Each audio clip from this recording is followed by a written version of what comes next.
Welcome to today's webinar. My name is Dennis Doble and I'll be your host along with Michelle. Today we're going to talk about not your grandma's nutrition. So there's a lot of things I heard from Michelle a few weeks back that I thought would be great to roll out to our clients. And hopefully you pick up some things that you can take into your own life. One of the things I picked up is always leave the house with a snack. I usually never had trouble doing that, but I did remember that, so that's great. A few housekeeping items to keep track of is that there's a Q&A button at the bottom of your screen.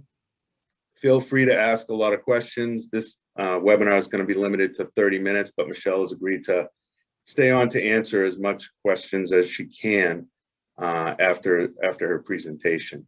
So on that note, I would like to welcome Michelle Norris to basically us in Massachusetts, welcoming someone based in Charlotte, North Carolina, to take it away.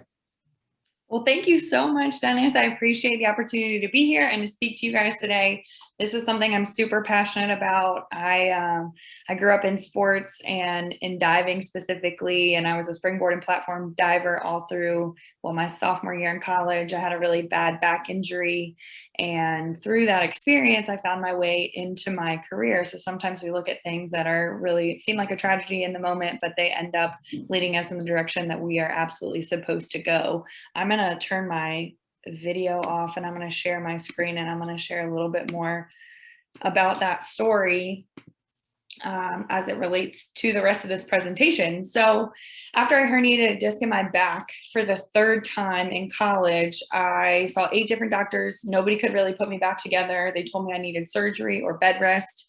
And when you're 20 years old, neither one of those things sound really exciting. And so my strength and conditioning coach at the time through UNC Chapel Hill, he was really, really holistic. And he said, what about a different route? What about taking the opportunity to focus on your nutrition, get the inflammation out of your body that way? We're going to change your diet. We can continue having you strength train. We can do some contrast fast. We're going to get you on this fish oil. You're going to do some soft tissue work. And let's see if that works versus going straight to surgery or laying in bed for 6 months. And that sounded a lot better to me. And so I said, I'm all in. Tell me what I need to do. And that's exactly what he did. He pulled all the inflammatory foods out of my diet. He put me on some anti-inflammatory supplements, including 9 fish oil pills a day. I continued to strength train, and in about 6 months, I was completely better.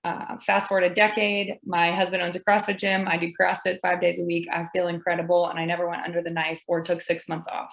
And so through that experience, I was an exercise and sports science major anyways, but through that experience, I really started to figure out the power of food and the power of the fork, and these choices that we're making every single day can really impact us in such a positive way. And I felt this huge calling on my life to share my experience with as many people as I could, because we're not getting this through the mainstream. We're not getting this through our healthcare system.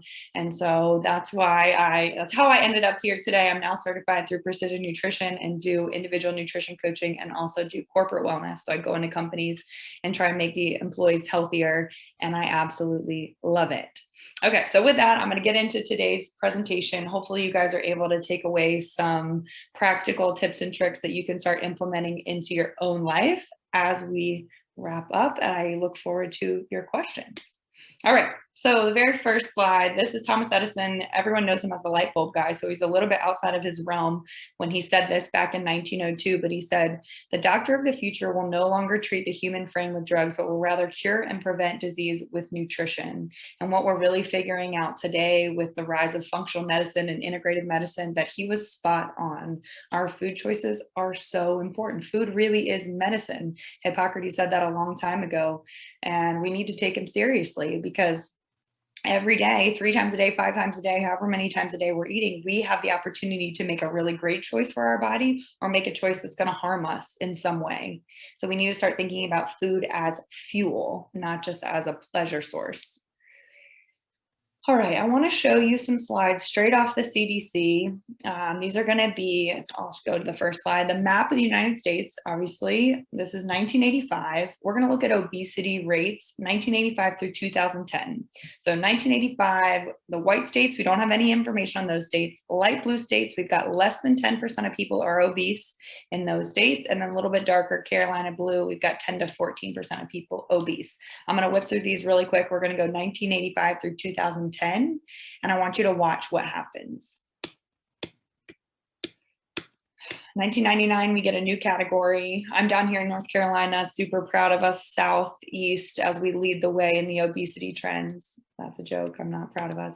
94, 95, 96, 97, Mississippi. There you go. South Carolina, Alabama, Louisiana, another new category. 10 states, we've got greater than 20% of people obese in those states. 2001, Mississippi, yet again, greater than 25% of people. West Virginia, Alabama, Indiana, Kentucky. There we go. Greater than 30% of people in those red states. 2006, 7, 8. We've got greater than 35% of people obese in Oklahoma, South Carolina, and West Virginia. 2009 and 2010. All right, and those are the latest slides that I have. I think the CDC has some updated slides, but that was, think about, that was 11 years ago. And I can guarantee you that we have not trended in the right direction in the last 11 years. We now actually have, for the very first time in history, more obese individuals than we have overweight individuals. We've got 35% of the entire population sitting as obese and 34% of the population as overweight, leaving just 31% of the population at a healthy weight. And I do understand that BMI is not the greatest way to calculate health or body composition, but it's an easy way to do it. And for the most part, that is correct. And so why is this happening? And these are some of the things I want to address today. So we've got the processed food industry. The processed food industry is booming. Think about when you go to check out at Best Buy or Marshall's, or the grocery store, obviously, we've got processed foods lining the checkout line. And typically it's eye level with our kids. And these are foods that are made in a factory. And that bullet point number 2, increased sugar consumption, they're packed full of sugar. So that's why we're getting so much sugar, is because we're eating so many of these processed foods. Processed foods would not taste good if they weren't packed full of sugar, and they would taste a lot like cardboard. So our sugar consumption has gone up thanks to the processed foods industry. We're being taught, we're being misguided with our dietary guidelines. We're being taught things like fortified grains are really good for us. We're being taught that fats make you fat. We're going to talk through that today and how that's completely untrue. And also, especially down here in the South, we've got some increased portion sizes. So when you go out to eat and you get a meal, a lot of times you look at it and you know it's too much food. And if you're like me, if it's in front of you, you're going to eat it. And so a little pro tip on that, if you get a dish and you know that you shouldn't eat all of that food, just ask for a to-go box right at the beginning of your meal. Go ahead and pack up some for the next day, so it's not on your plate sitting there tempting you. Just put it in the seat beside you and take it when you leave, and then you save money because you have another meal. You got a whole nother meal out of whatever it was that you ordered, and you feel better that you didn't eat the entire portion that was probably too big for you anyways. All right, so the simple truth. Number 1, fats don't make you fat. So for a very long time, based on a study that Ansel Keys did back in the 1950s, we thought that fats made us fat. We thought that they led to cardiovascular disease, high cholesterol. And what we're really figuring out is that is so far from the truth. We need healthy fats. And we're going to talk through what those are and why they're so important from a biological standpoint. Carbohydrates should be complex. We'll talk through what exactly is a complex carbohydrate. Added sugar is a major problem. I'm going to harp on that. And lastly, many of the preservatives found in our processed foods are actually not allowed in certain foods in other countries. So we do a pretty lax job on what we allow in our food as far as preservatives and dyes and chemicals versus other countries. They're a lot stricter than we are. So if that doesn't tell you anything about the FDA, I'm not sure what will convince you that their priority is not necessarily our health, unfortunately. All right, healthy fats are a necessity. I want you to think back to your 8th grade biology class. I know that was a long time ago, but maybe the words phospholipid bilayer will ring a bell for you. So the phospholipid bilayer, this is a picture of a cell. And the phospholipid bilayer, think about it like a gate that goes around the outside of every single one of your cells. It's a really important job because it controls what goes in the cell and what goes out of the cell. All right, so we have to have a healthy gate around the outside of every single one of our cells so that we have good control over what's coming in and what's going out. And that phospholipid, lipid meaning fat, that layer is made up of fat. So we need healthy fats to form these healthy gates around the outside of our cells. All right, without that, we're promoting disease and creating disease from a cellular level when we're building these unhealthy phospholipid bilayers. So a lot of times we're getting our fat sources from things like vegetable oil, canola oil, soybean oil. About 10% of our calories on average are coming now from soybean oil. If all of us were sitting in a room, I would ask you, how many of you have soybean oil in your pantry? And I bet none of you would raise your hands and you'd go, how in the world am I consuming 10% of my calories from soybean oil? I've never even heard of soybean oil. Well, start paying attention to the nutrition label and you'll start reading soybean oil and finding out that it's in almost everything. And our restaurants are cooking with it. It's a really cheap oil. So when we consume some cheap processed oil like soybean oil, our body recognizes that, oh, this is a fat. I can build this phospholipid bilayer out of that soybean oil, but then we're setting ourselves up for failure from a health standpoint because that's an unhealthy phospholipid bilayer now. It's not going to be able to do its job. So that's why we need healthy fats. What are healthy fats? Or we've got anything that comes from a whole food source. All right, avocado, coconut flakes, coconut oil, coconut manna, anything coconut, grass-fed butter or ghee. Ghee is just clarified butter. It's butter without the milk protein. If you're lactose intolerant or you don't tolerate dairy very well, ghee is a great alternative. Full fat yogurt, yeah, full fat, buy the full fat kind.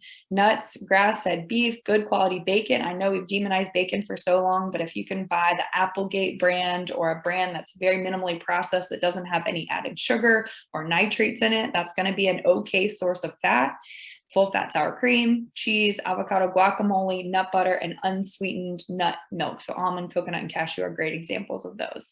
So we need to make sure that we're consuming these on a daily basis. We absolutely need fat to function. It's really important for our brain health. And then for our cellular level, we need these good quality fats to build those healthy phospholipid bilayers. All right, carbohydrates should be complex. What are complex carbohydrates? Complex carbohydrates are carbohydrates that break down slowly so that they don't spike your blood sugar.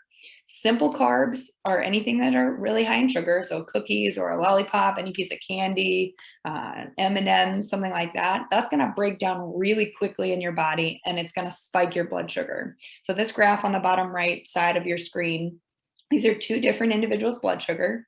The red line is someone who had a high simple carb meal. So maybe they had a bagel, which is a simple carb, white bagel with cream cheese and an orange juice. Orange juice breaks down in your body just like a soda would. It's very high in sugar and it spikes your blood sugar. Okay, so that's that red line. Someone had a bagel with the orange juice, their blood sugar goes up. And then about 2 to 3 hours later, they have this huge crash after, look at that 240 minutes after eating mark.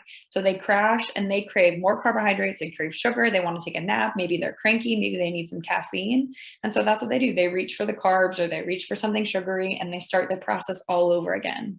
All right, so many people go on this roller coaster with their blood sugar all day long versus the green line. We've got somebody who had a high fat, low carb meal. So an example of that would be maybe they had a steak with a sweet potato, which is a complex carbohydrate. It breaks down slowly with some asparagus.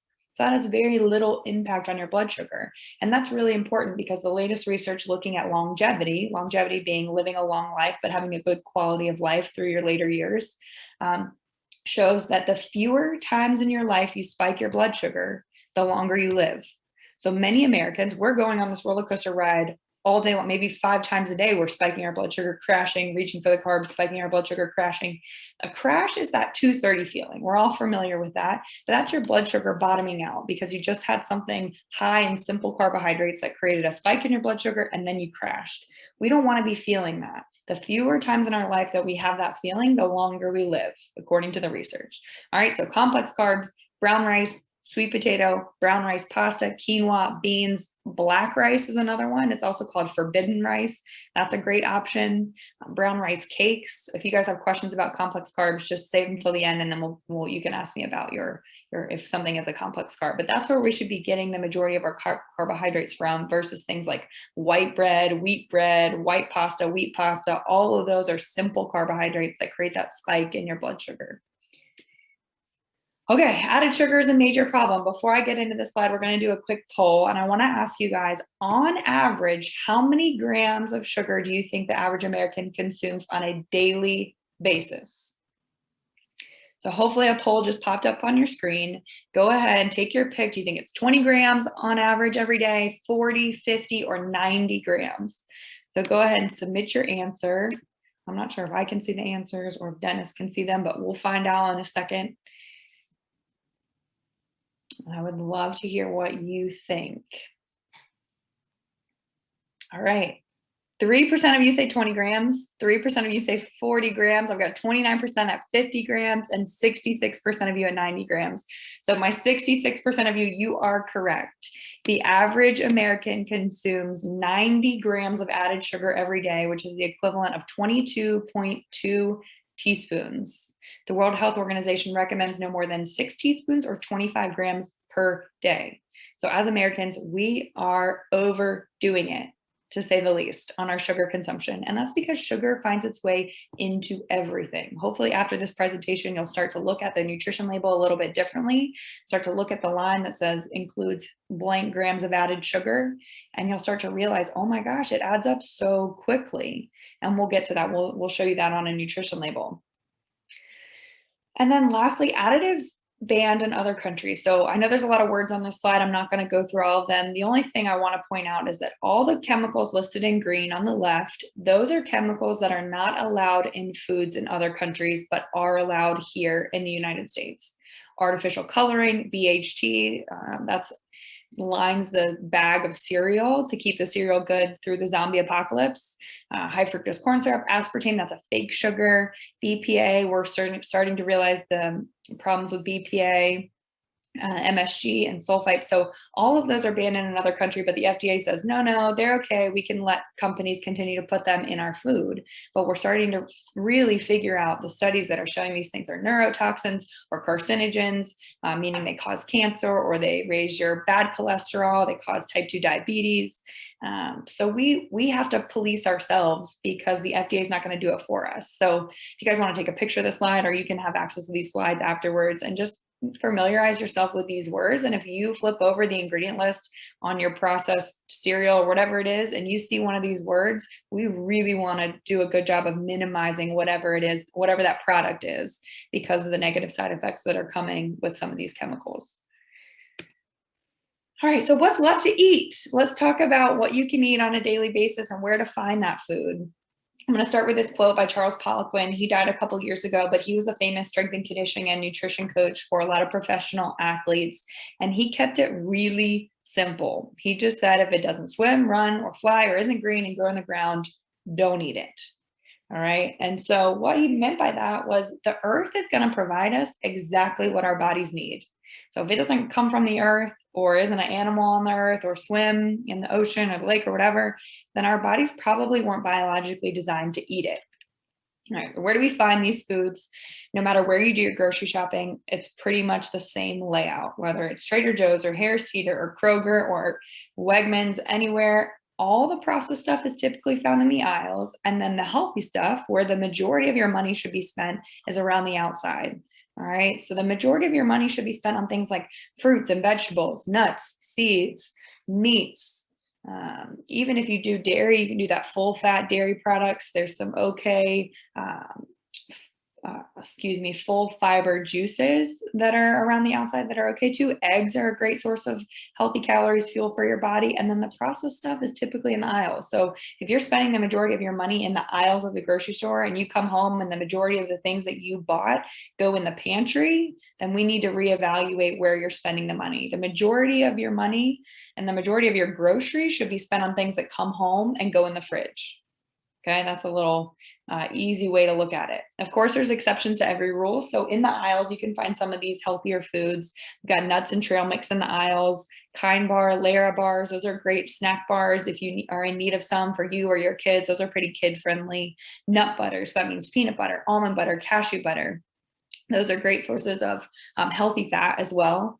Olive oil, balsamic vinegar, we've got brown rice pasta. If you're a pasta person, this is an easy one-for-one substitute for you. Brown rice pasta, they even sell it at Walmart now, and the only ingredient in the pasta is brown rice, sometimes brown rice and water.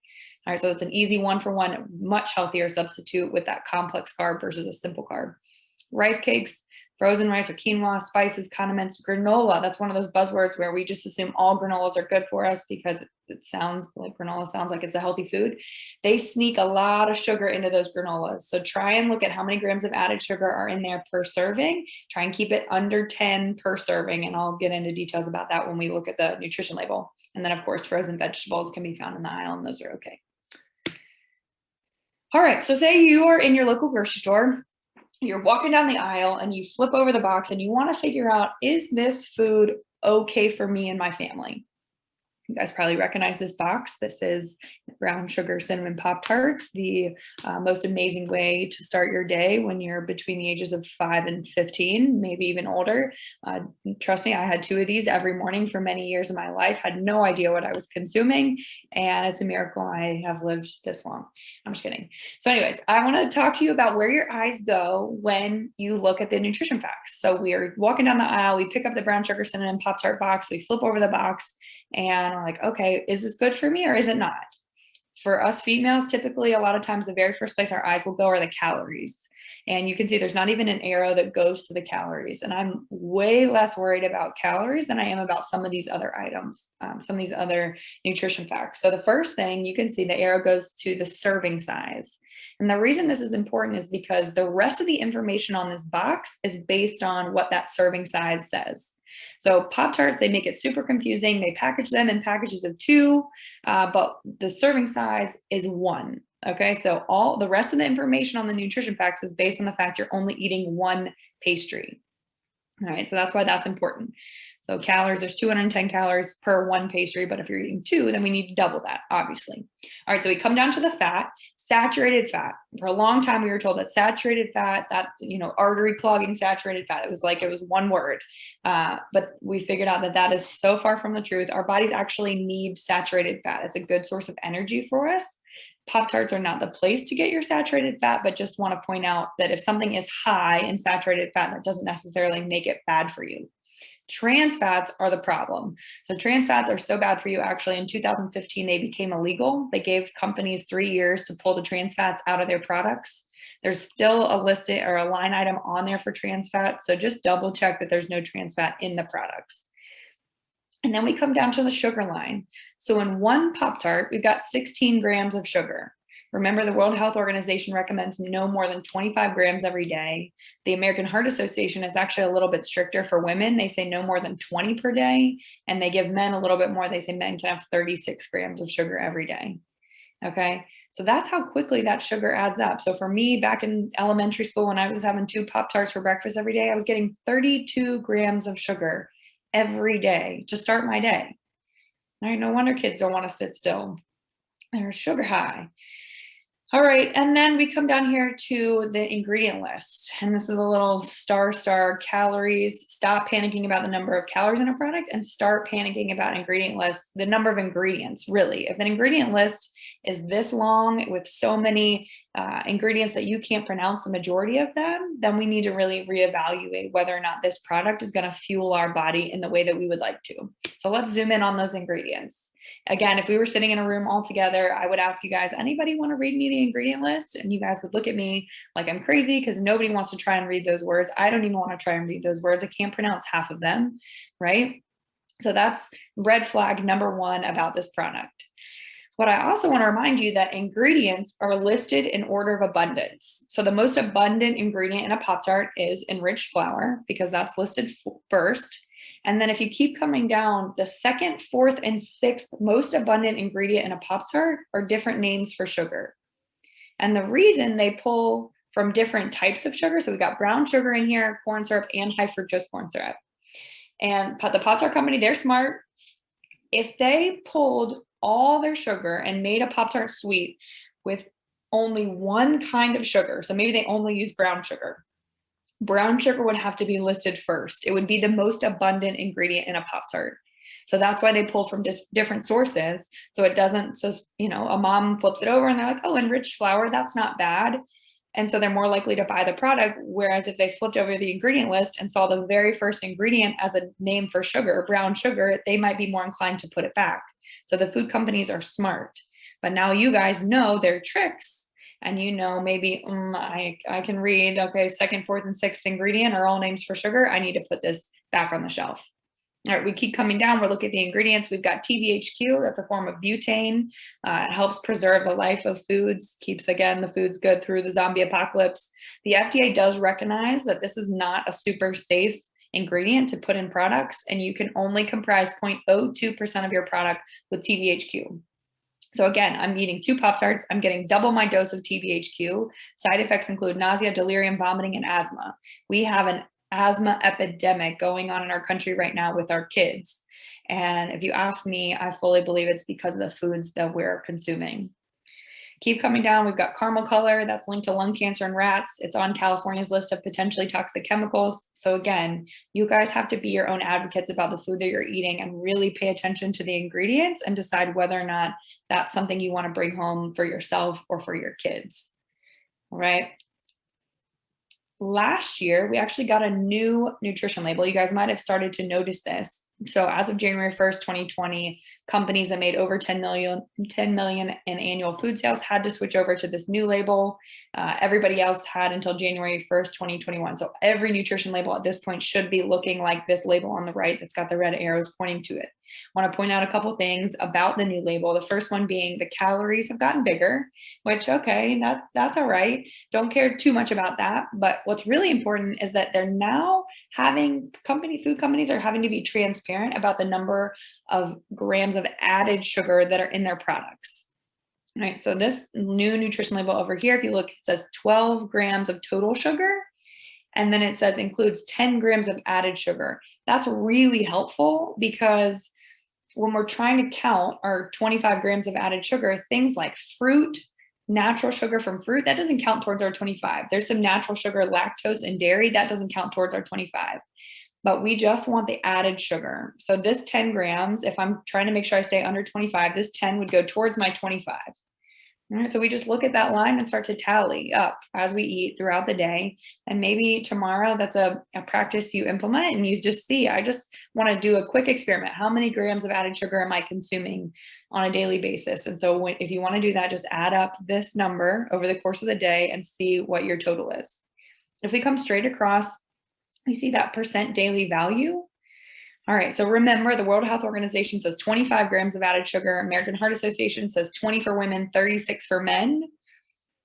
If we do the math for all my math geniuses out there, is 10 grams of added sugar 20% of 25? Obviously not.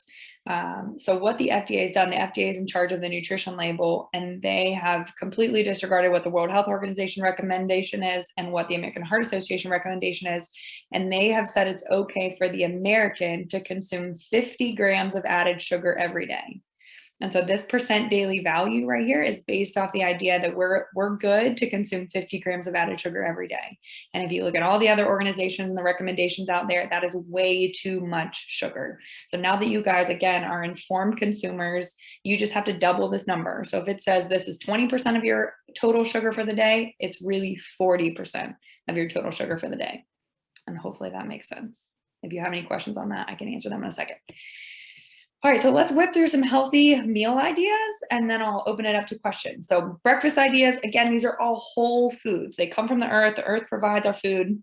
We got eggs, Greek yogurt and fruit, overnight oats, oatmeal, crustless quiche. So that's like an egg bake thing, smoothies, acai bowls, and leftovers. So for a long time, for everybody, we kind of think breakfast has to come from the breakfast category of foods. You can eat steak and broccoli for breakfast and your body really will appreciate it.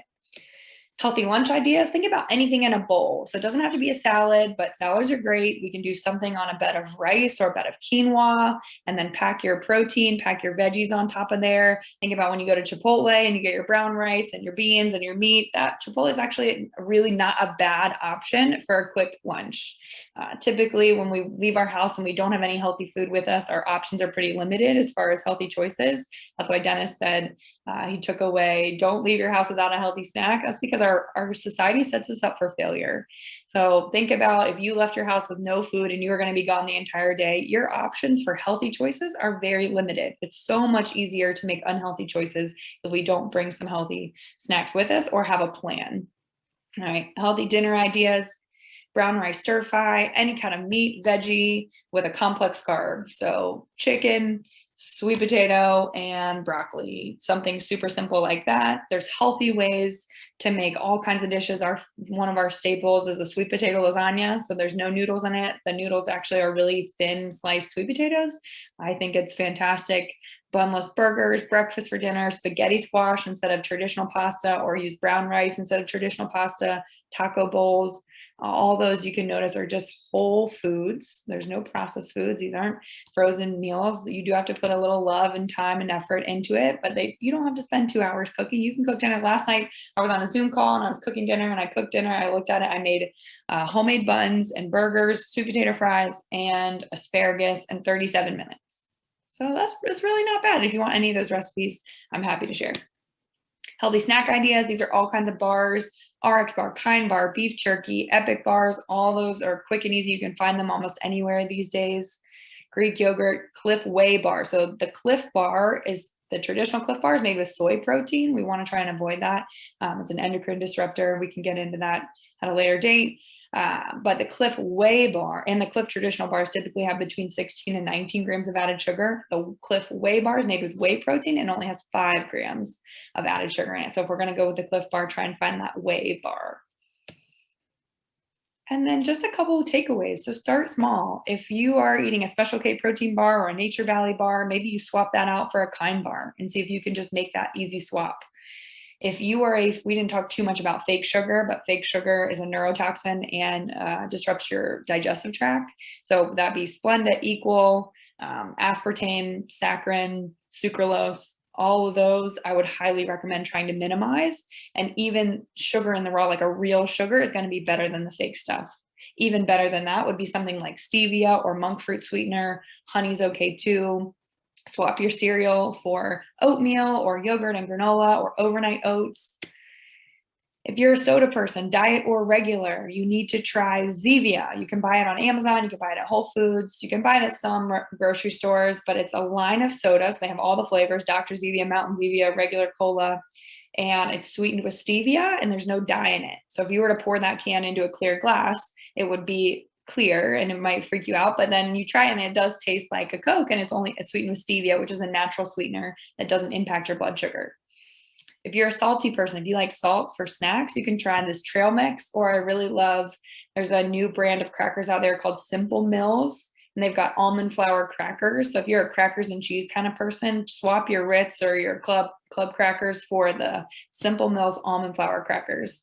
And then if you're a bread person, try and move. I talk about the bread continuum. We've got on one side King's Hawaiian rolls and Wonder Bread, and on the other side you've got Ezekiel bread. For those of you who don't know, Ezekiel is a very hearty grain. You can find it in the freezer section because there's no preservatives in it. And then you've got everything in between. So if you're a white Wonder Bread eater, maybe you move to wheat bread. If you're a wheat bread eater, maybe you move to a 12-grain bread. If you're a 12-grain bread eater, maybe you move to Dave's Killer bread. If you're at the Dave's Killer bread stage, maybe you try that Ezekiel bread, and that's kind of the gold standard for bread. It has a low glycemic index, which means it doesn't impact your blood sugar very much at all. Okay, in summary, that's what we got. I know I went over a couple minutes, but I want to open it up to questions now. Dennis, is it okay if I stop sharing and do my video? There we go. Sure. Okay. Can everyone see me now? Oh, okay. Yeah. So can you see the questions if you click the Q&A button, or do you want me to spin them off? Yeah. How do I feel about it? Yeah, I can run through these. Okay. Yeah, intermittent fasting is fantastic for Rich. That's a whole presentation in and of itself. And Dennis, we can talk about doing one on those, but there are some tremendous health benefits for intermittent fasting, and I'll just leave it at that. When you say full fat dairy, is that whole milk instead of 1% or 2%? Whole milk for sure. Yes. When I say full fat, whole milk, milk in general is not awesome for us. I'm mostly talking about like whole fat yogurt, full fat sour cream, milk, just the way that it's processed. A lot of people struggle with it. It does cause a spike in a blood sugar, especially for women. But if you're going to pick between skim or whole milk or anywhere in between, pick whole milk. I hear differing advice on recommended sugar consumption. What do you recommend? 25 grams would be the max that I would recommend, trying to stay underneath that. I think that's simple. Male, female, doesn't matter. 25 grams, no more. That's what I implement personally. If not BMI, what's a good way to determine your own healthy weight? If you have access to, our company, we go into clients and we take our in-body scanner. It's the scanner you stand on, you hold these handles, and through biometrical impedance, it'll tell you, gives you this full printout of how many pounds of muscle you have, how many pounds of fat you have, your muscle mass distribution. I don't know if you have access to something like that wherever you are. A DEXA scan is the gold standard. If you can find a personal trainer that will do the calipers on you, that's these little clamp things. It's kind of uncomfortable, just awkward, and they clamp your skin and they can calculate your body fat percentage, but body fat percentage really is a better measurement versus just weight. If you eat pure crap or run and work out a ton, keeping your body low fat and looking pretty ripped, is it still terrible for your body? Yes, I'm sorry, anonymous attendee. If you eat pure crap but still look pretty ripped, you can still be doing a lot of damage on the inside, unfortunately. It's about 80% nutrition and about 20% fitness when it comes to your health. And I'm not trying to take away from fitness. It's absolutely important. We all need to get up, we need to move, but nutrition is about 80% of the battle when it comes to preventing disease, being able to think clearly, preventing diabetes, keeping our cholesterol, high blood pressure in check. How bad is binge drinking 1 to 2 nights a week in your early 30s, 10 to 15 drinks? From a 1 to 10, 10 being like the worst, I would say 8. Try and rein it in. 10 to 15 drinks is a lot of drinks. We shouldn't be consuming. If this is as a female, females really shouldn't consume more than 2 drinks a day. Males shouldn't consume more than 3 drinks a day. 10 to 15 is a lot. You can't really bank them. It doesn't really work like that, and just spend it all on the weekends. Do your best to pull back on that. I've gained and lost 40 pounds 3 times in my life. Am I shortening my life significantly by yo-yoing? Yo-yoing is tough. It will start to slow your metabolism over time. If you can pick a healthy weight and try and stay there, that's obviously the best way to go. The more you try and ask your body to lose weight, the bigger the caloric deficit you're going to have to try and be in to get the weight off, the older you get. And so if you can try and stay at that weight, that's really important.